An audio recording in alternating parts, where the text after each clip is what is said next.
Assalamualaikum warahmatullahi wabarakatuh. Alhamdulillah, salatu wassalam ala Rasulillah. Baik, di mana tadi teman-teman peserta perjalanan dari masjid menuju ke lokasi kajian ini, daurah yang pertama, di mana? Pak Budi, Kang Apko. Insya Allah. Gimana?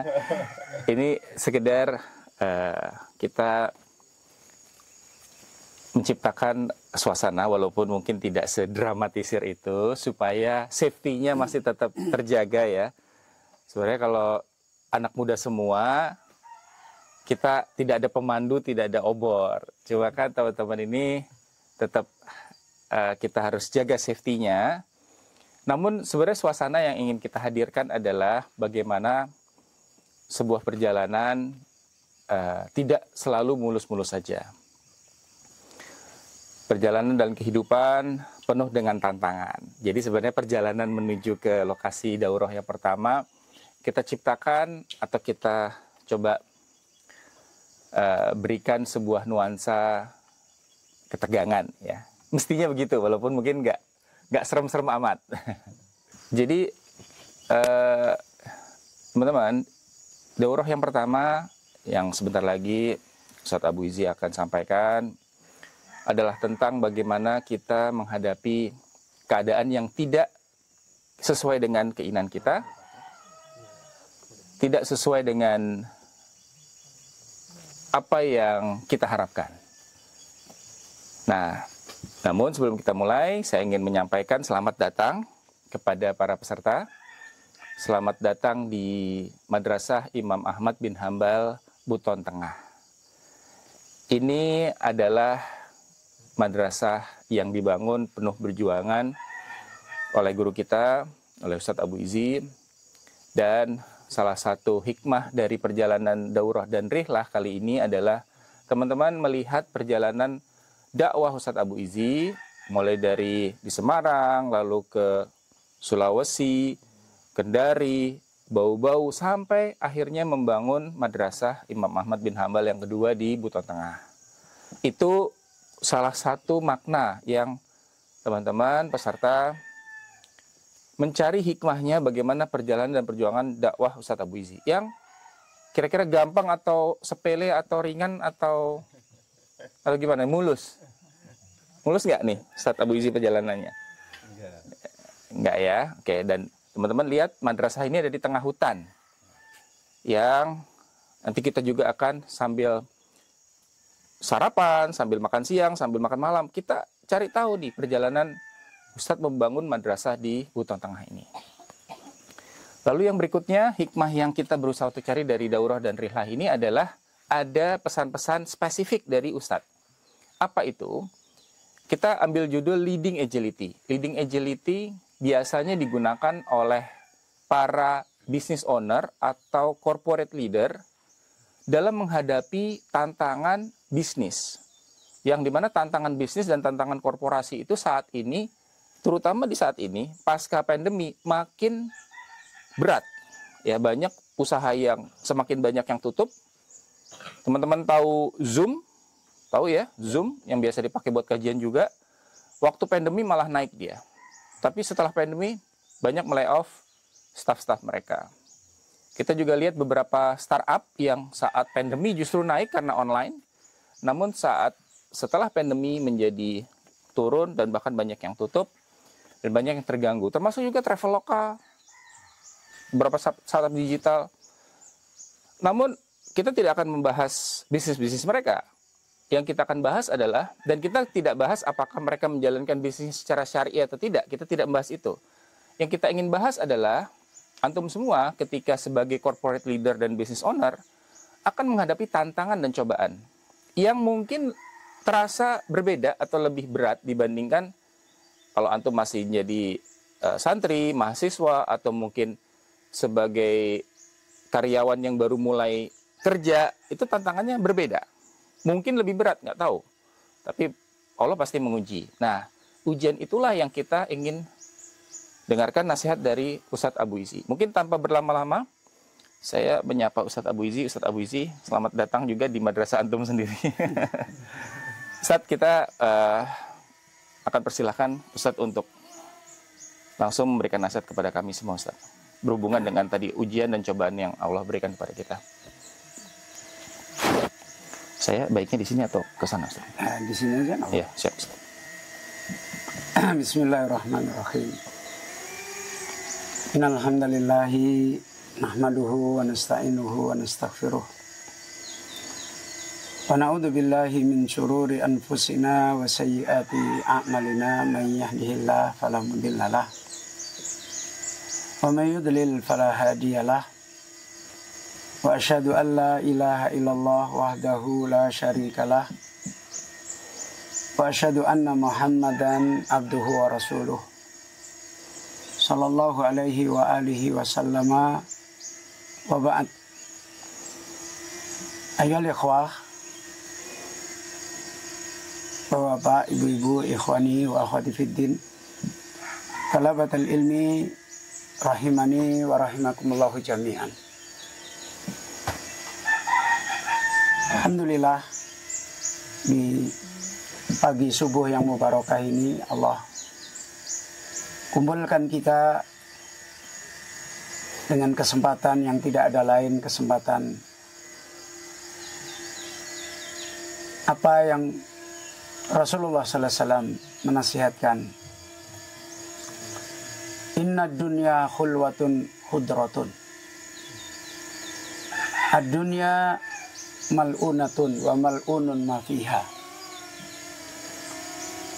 Dunia di satu sisi diterangkan oleh Rasulullah sallallahu alaihi wasallam khulwah khudrah. Sesuatu yang dohirnya menyenangkan.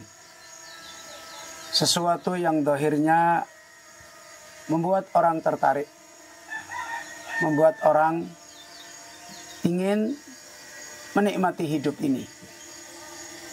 Ingin menjadikan hidup ini adalah kehidupan yang terus dia bisa hidup dan bersenang-senang dengannya. Siapapun orang yang lahir di dunia ini dengan hikmah Allah pasti akan mendapati dunia ini seperti ini. Dunia ini disebutkan sebagai secara zahir adalah khulwah. Sesuatu yang manis. Yang terus menerus kata para ahlul ilm manusia ingin merasakannya. Ingin menikmatinya. Kemudian dunia adalah khudrah. Sesuatu yang enak dipandang. Menghijau, menyejukkan, menyenangkan. Namun di sisi yang lain Rasulullah sallallahu alaihi wasallam mengingatkan ad-dunya mal'unah. Dunia itu senantiasa terlaknat. Dimaksudkan dengan terlaknat di sini adalah sebagian ahlul ilm menerangkan qillatul barakah. Sangat sedikit manfaat yang benar-benar memberi manfaat kepada manusia. Kemudian Rasul mengingatkan illa dzikrullah. Kecuali kehidupan dunia yang di sana ada dzikrullah, ada peringatan Allah. Peringatan yang dimaksudkan tidak ada lain adalah peringatan yang sebagaimana Allah berfirman, tanfa'ul mu'minin. Peringatan yang senantiasa memberi manfaat pada orang-orang beriman. Bukan sekedar peringatan. Karena kalau sekedar peringatan Al-Quran sampai hari kiamat masih ada. Kalau sekedar hanya peringatan hadis-hadis Rasulullah sallallahu alaihi wasallam sampai hari kiamat masih dijaga oleh Allah. Tapi peringatan yang dimaksudkan di sini adalah peringatan yang tanfa, memberi manfaat. Peringatan yang memberi manfaat tidak ada lain adalah peringatan yang sebagaimana disebutkan dalam hadis itu. Au mu'allimun au muta'allimun. Peringatan yang senantiasa berjalan sebagai nikmat ilmu. Yang dimaksud peringatan yang berjalan dengan nikmat ilmu adalah ada orang yang mengajarkan peringatan. dan ada orang yang mempelajari peringatan. Ada orang yang memahamkan peringatan Allah dan ada orang yang mengambil peringatan Allah. Inilah yang sebagaimana Rasulullah SAW memberikan pengecualian, illa dzikrullah. Wa ma wallahu au muallimun au muta'allim. Bahkan dulu ketika peringatan awal ini datang, sebagian orang-orang musyrik berkata, laula nuzzilal Qur'anu jumlatan wahidah.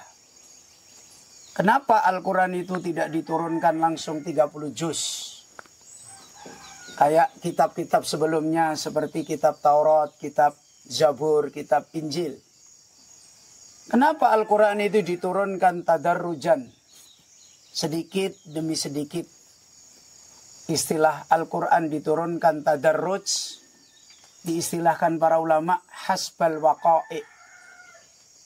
Di mana peringatan ini didatangkan, disambungkan dengan kejadian-kejadian. Disambungkan dengan persoalan-persoalan hidup. Karena itu kita tahu Al-Quran kadang turun di saat Nabi sedang perang. Al-Quran kadang turun di saat Nabi di pasar. Al-Quran turun saat Nabi di rumah istri beliau. Al-Quran turun kadang Nabi berada di masjid. Hasbal waqa'i.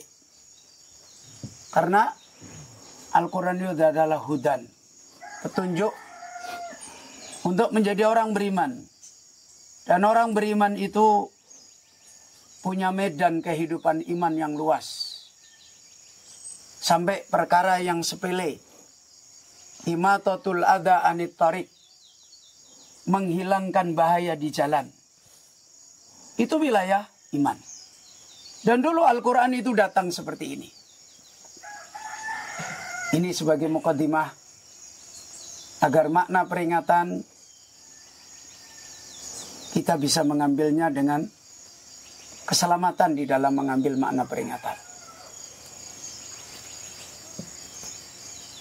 Karena itu terkadang kondisi di dalam peringatan itu sengaja diupayakan. Seperti Rasulullah SAW datang ke sebuah kebun. Kemudian di situ ada seorang sahabat tahu kalau Rasulullah itu mau masuk kebun di kota Madinah. Dan di kebun itu ada sumur. Kemudian Rasulullah SAW masuk ke kebun itu dan duduk di sumur. Dan kita tahu perlombaan para sahabat adalah perlombaan untuk mendapatkan peringatan dari Rasul. Maka mereka tahu. Kemudian sahabat ini meminta izin Rasulullah SAW untuk menjadi pintu. Diizinkan apakah tidak kalau ada orang datang ingin bertemu Rasul. Maka Nabi memberikan izin kepada sahabat ini. Maka datanglah Abu Bakar Siddiq radhiyallahu anhu sebagai orang yang selalu nomor satu di dalam mendapatkan peringatan ilmu dari Rasulullah SAW. Datang Abu Bakar, kemudian sahabat yang ada di depan ini, nanti saya minta izin kepada Rasulullah SAW. Akhirnya beliau datang, minta izin kepada Rasulullah SAW, dan Rasulullah SAW memberikan izin. Maka Abu Bakar masuk. Begitu masuk melihat Rasulullah SAW duduk di sumur dengan kaki berjuntai ke bawah. Kemudian Abu Bakar mengambil tempat duduk di kanan Rasulullah SAW. Dan kakinya Abu Bakar juga dilurusin ke sumur ke bawah. Sebagaimana Nabi SAW. Tidak lama Umar datang. Masuk. Kemudian meminta izin dan Rasulullah SAW mengizinkan dan Umar pun masuk. Kemudian Umar mengambil tempat duduk di sebelah kirinya Rasulullah SAW. Dan menurunkan kakinya Umar ke dalam sumur sama seperti Abu Bakar Siddiq radhiyallahu anhu. Tidak lama kemudian Utsman datang. Dan Utsman pun diizinkan Dan kemudian Utsman pun mengambil tempat duduk karena di kanan sudah nggak ada, di kiri sudah nggak ada. Maka supaya dekat dengan Rasulullah sallallahu alaihi wasallam, beliau mengambil tempat duduk di depan Nabi sallallahu alaihi wasallam. Jadi ibarat mulut sumur, Rasulullah duduk, Abu Bakar duduk di kanan, Umar duduk di kiri, dan Utsman duduk di depan. Begitu saja kejadiannya. Namun ternyata itu menjadi peringatan yang sangat dalam. Maknanya bahwa umat itu masih bersepakat di zaman 3 khalifah ini. Di zaman Abu Bakar, di zaman Umar, di zaman Utsman. Kenapa Ali tidak datang? Karena di masa Ali bin Abi Thalib umat itu sudah berpecah. Coba bayangin. Hanya duduk saja memiliki peringatan hidup yang sangat dalam. Kenapa Utsman di depan? Kenapa Abu Bakar di kanan, Umar di kiri? Mepet dengan Rasulullah. Maknanya kuburannya mereka bertiga itu jadi satu. Dan kuburannya Utsman tidak bersama dengan Rasulullah sallallahu alaihi wasallam. Coba lihat bagaimana peringatan yang beri manfaat itu berjalan di masa Rasulullah sallallahu alaihi wasallam. Bukan seperti membaca buku yang setebal sekian, ya, yang dimana hari ini orang sudah mulai seperti itu. Al-Quran dibawakan dari awal sampai akhir, hadis-hadis Nabi dibawakan dari awal sampai akhir, tapi orangnya masih jahiliyah. Orangnya tidak mendapatkan manfaat. Maka seringkali Rasulullah mengkondisikan peringatan-peringatan itu dengan kenyataan-kenyataan hidup. Seperti Rasulullah di pasar. Dan di hari-hari kemudian Ali bin Abi Thalib pun seperti itu. Beliau membawa muridnya seorang saja, 1 orang. Dibawa ke tempat yang Nahiyatul Jabban. Tempat yang jauh, yang terpencil. Kemudian di situ Ali bin Abi Thalib memberikan peringatan, memberikan tanbih, memberikan ilmu. Ayo ikhwah. Seperti itu dulu ilmunya Allah, peringatan Allah. Bahkan kita tahu, dulu para sahabat itu ada yang ketemu hadis cuma berapa. Ketemu hadis cuma berapa. Paling banyaknya sahabat Nabi yang ketemu hadis adalah Abu Hurairah radhiyallahu anhu. Bahkan Umar, bahkan Abu Bakar Siddiq, orang yang paling mulia di dalam imannya, Islamnya setelah Rasulullah, ketemu hadis hanya beberapa saja. Tapi jadi kemuliaan. Seperti ini dulu perjalanan peringatan itu berjalan. Bahkan Ali bin Abi Thalib, bahkan para sahabat, mereka mengembalikan peringatan Allah itu sebagaimana perjalanan awal-awal mereka datang. Karena itu, jadilah mereka ulama-ulama yang saleh, yang berkah.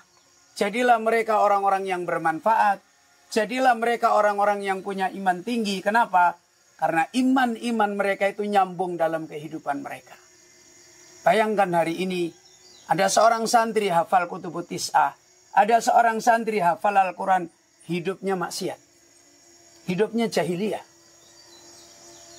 Tidak ada cita-cita untuk bertemu dengan Allah di surga.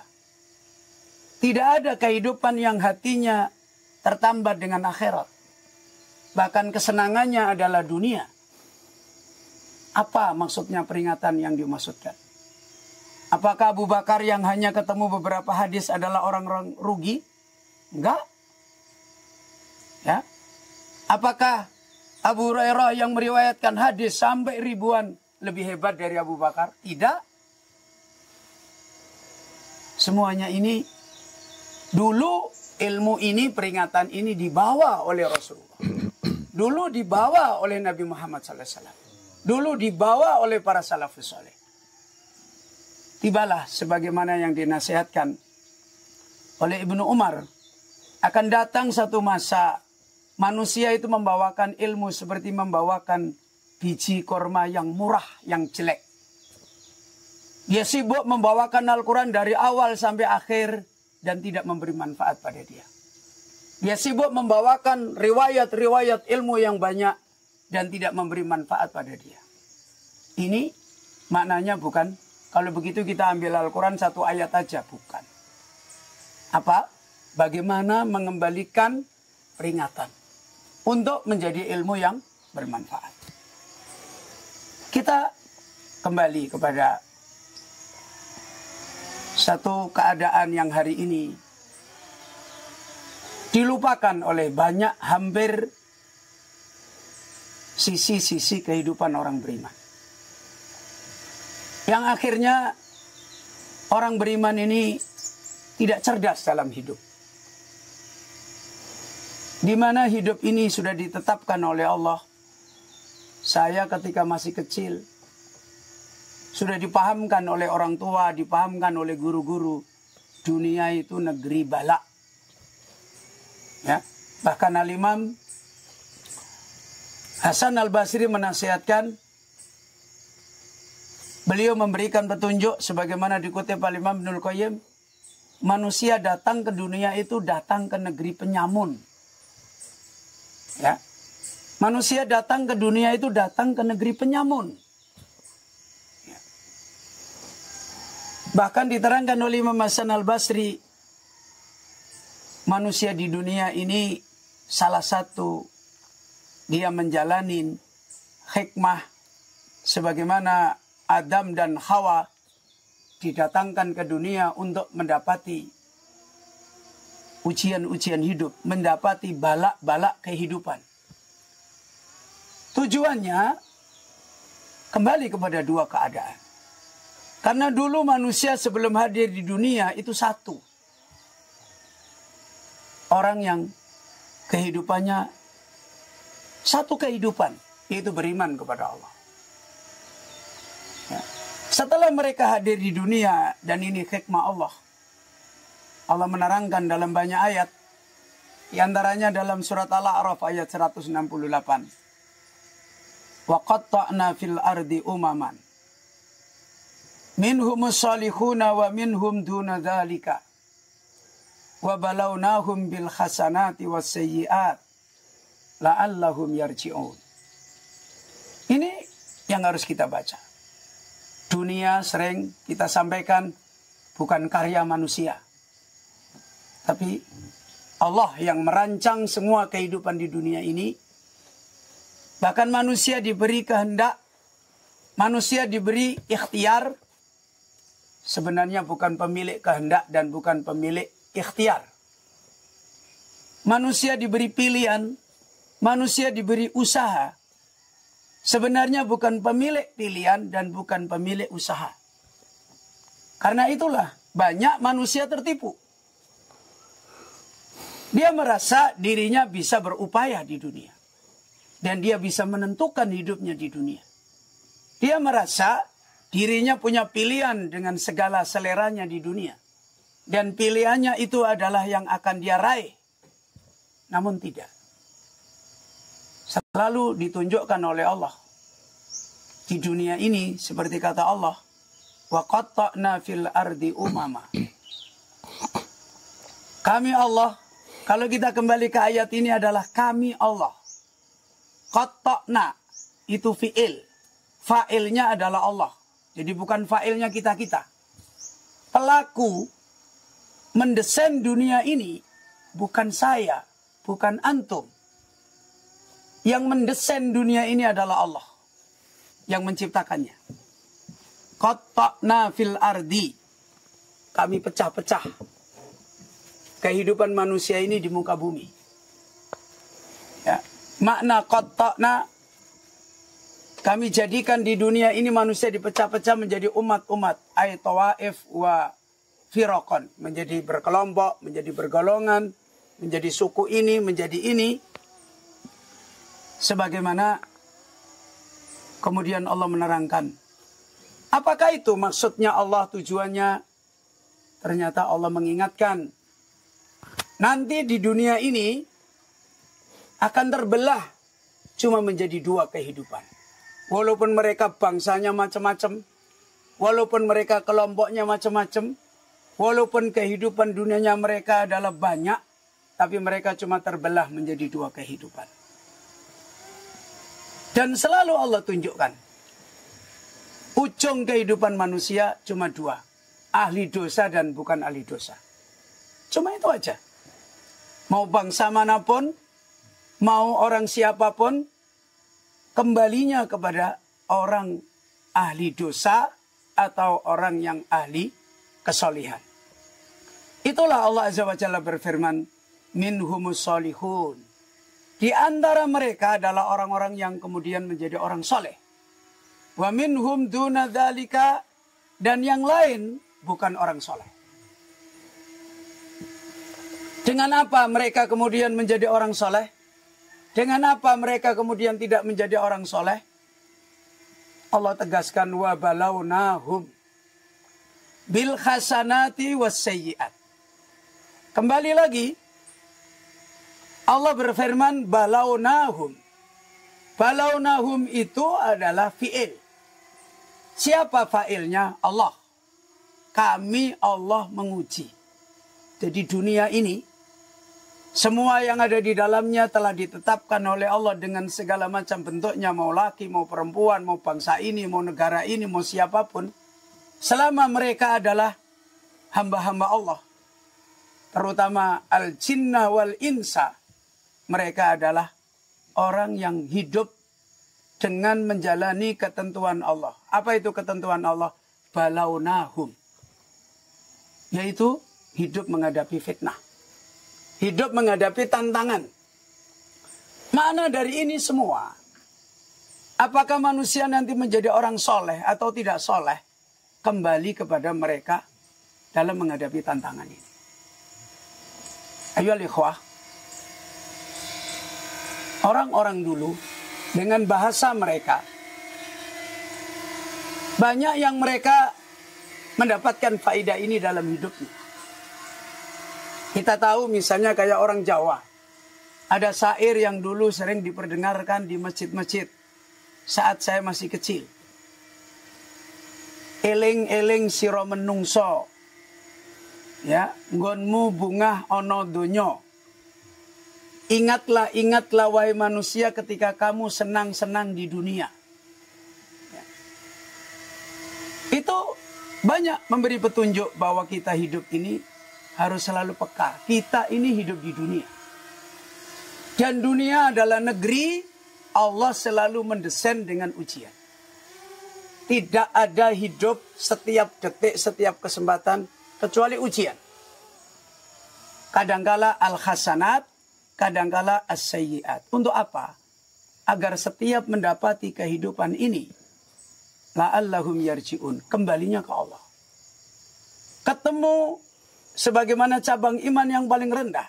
Ada secuil persoalan di jalan. Kita disuruh peka. Ini adalah ujian. Jadi cabang iman atau tidak. Ketemu orang tua dengan segala keadaannya. Ini adalah cabang iman. Jadi ujian bagi kita. Kita dapat nilai imannya, kesolihannya atau tidak. Ketemu istri, ketemu suami, ketemu pasar, ketemu kelaparan, ketemu makanan enak. Semuanya kembali kepada dua hal. Al-hasanat was-sayyiat. Dan itu selalu didatangkan oleh Allah, bukan kita yang mendatangkan.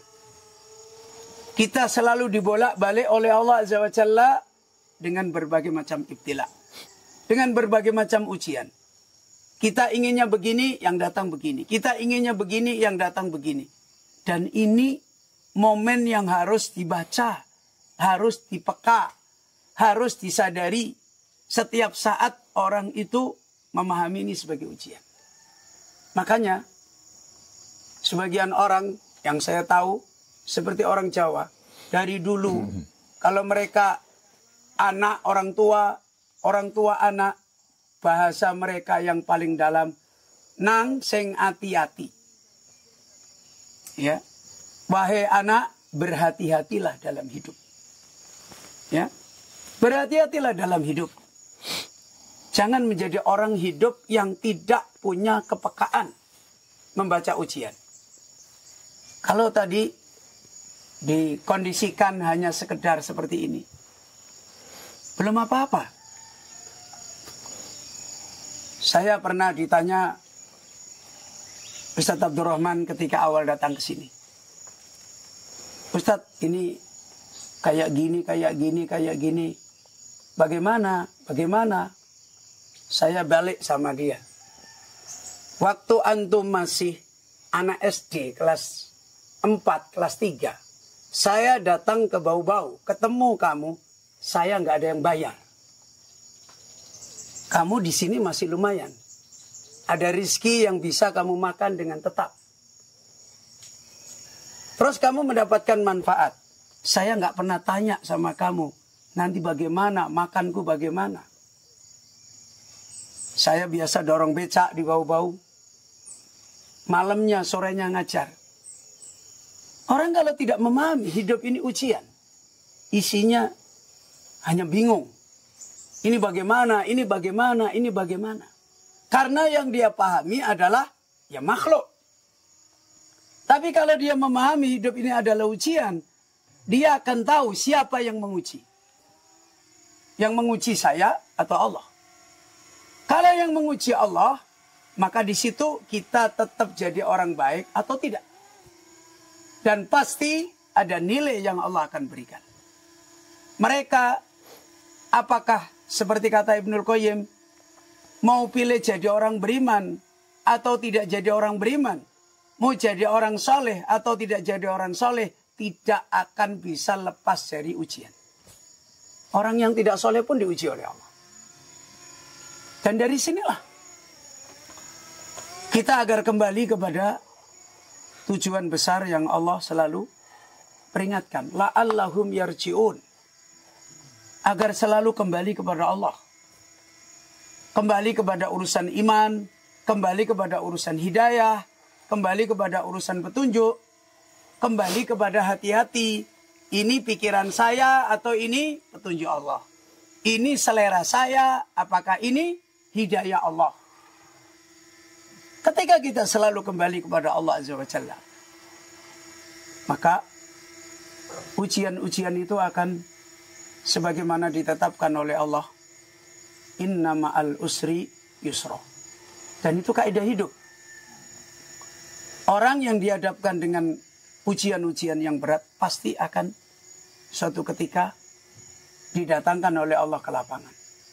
Dan kalau tak didatangkan ke lapangan, jangan dipahami ke lapangan ini bukan ujian.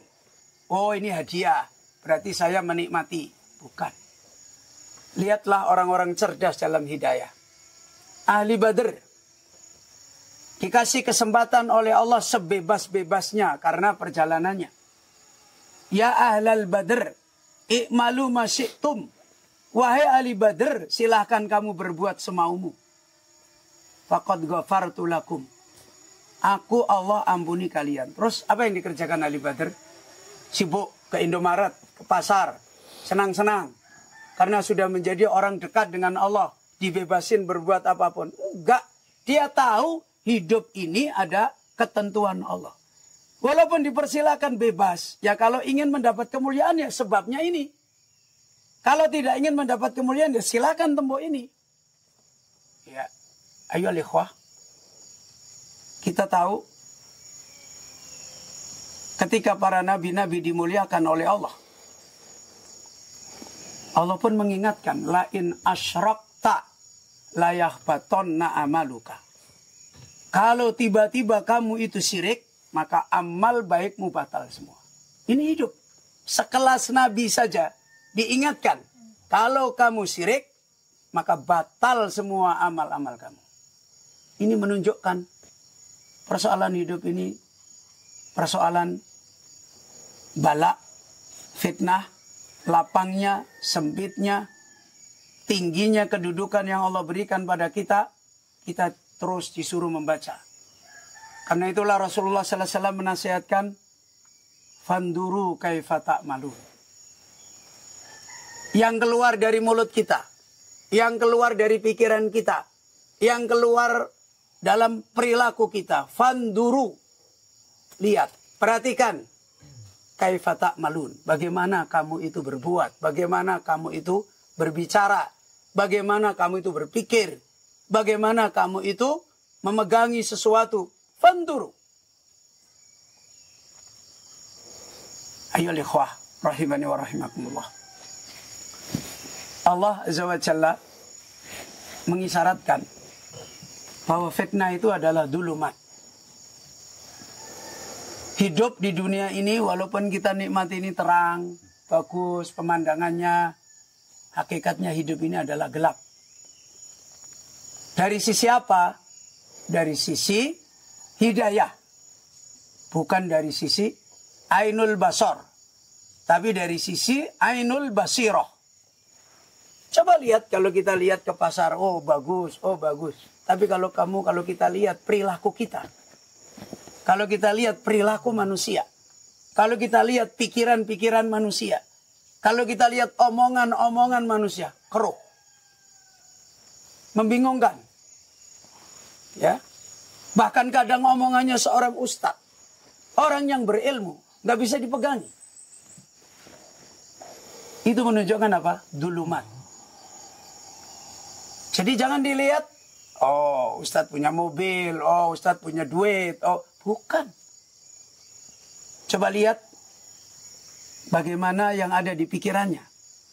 Di pikiran banyak orang, yang kemudian disebarkan, didiskusikan. Gelap.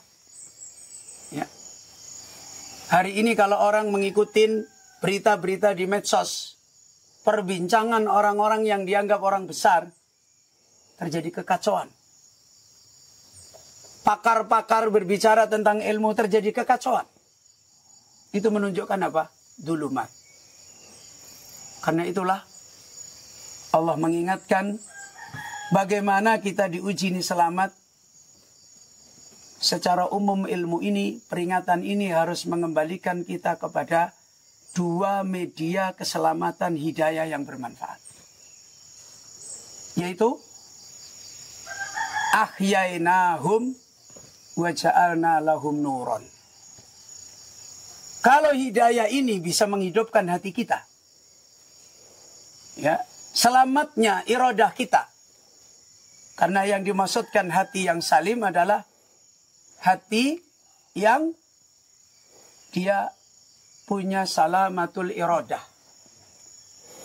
Punya keselamatan tujuan hidupnya. Itu hati yang salim. Yang pertama. Yang kedua adalah wa ja'alna lahu nuron. Kalau kita mendapatkan dari Allah nur. Peringatan ilmu itu supaya menjadi nur. Menjadi penerang. Menjadi keputusan baik dan buruk. Menjadi keputusan sampai pun dalam yang subhat. Ada petunjuk. Dan ilmu ini memberi manfaat bagi manusia. Yang kedua adalah salamatus sirat. Salamatul ilmi. Salamatul manhaj. Yang pertama adalah salamatul iradah.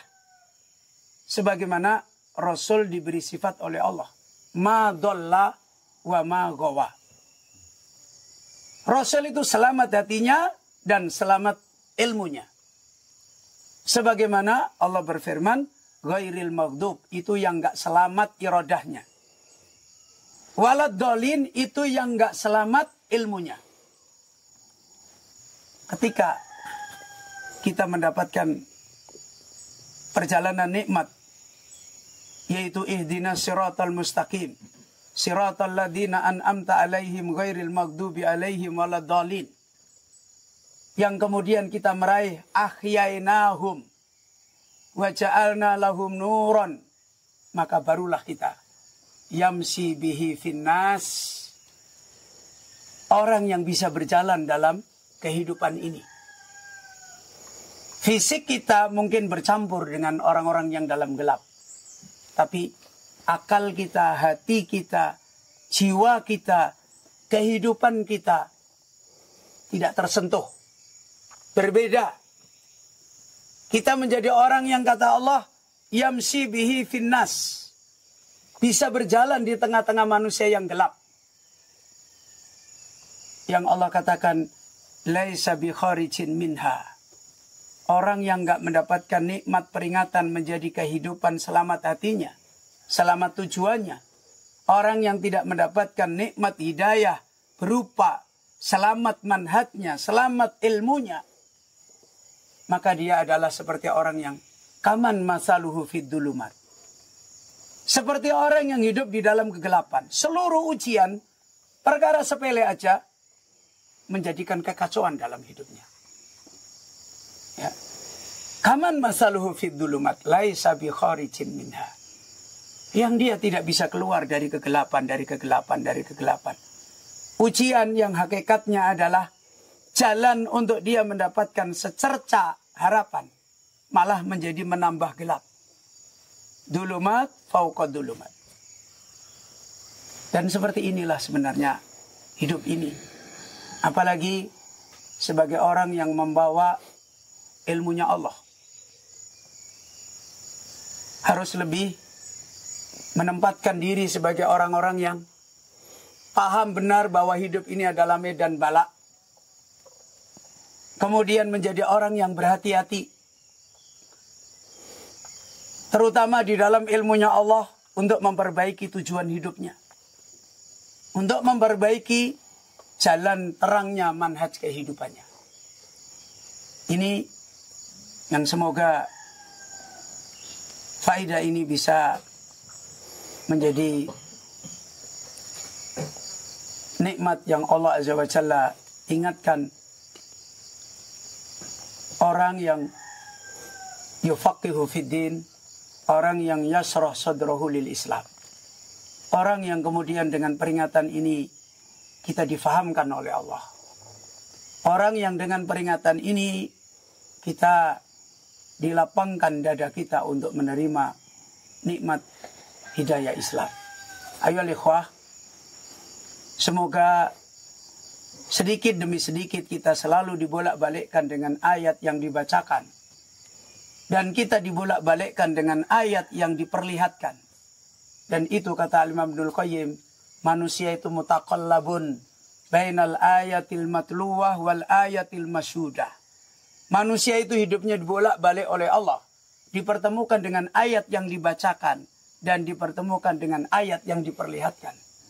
Semoga kita menjadi orang-orang yang peringatan demi peringatan ini memperbaiki perjalanan hidayah kita.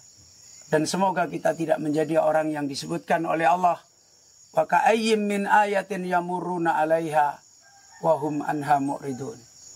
Berapa banyak orang yang tiap saat dia bertemu dengan ayat ternyata menjadi orang yang tidak ketemu ayat, berpaling dari ayat, tidak mendapatkan dzikrun nafi', tidak mendapatkan peringatan yang bermanfaat. Ini ayyuhal ikhwah, dan saya mohon maaf jika semua mudzakarah ini ada kekurangan dan ada kekhilafan. Alimna ma yanfa'una wanfa'na bima 'allamtana. Allahumma inna nas'aluka ilman nafi'a wa na'udzubika min ilmin la yanfa' wa min qalbin la yakhsha' wa min nafsin la tasba' wa min da'watin la yustajabu laha. Akhiru da'wana anil hamdulillahi rabbil alamin. Subhanaka Allahumma bihamdika asyhadu an la ilaha illa anta astaghfiruka wa atubu ilaik. Baik, teman-teman peserta, dalam setiap kajian Ustadz memang Ustadz tidak membuka pertanyaan, dan kali ini pun seperti itu.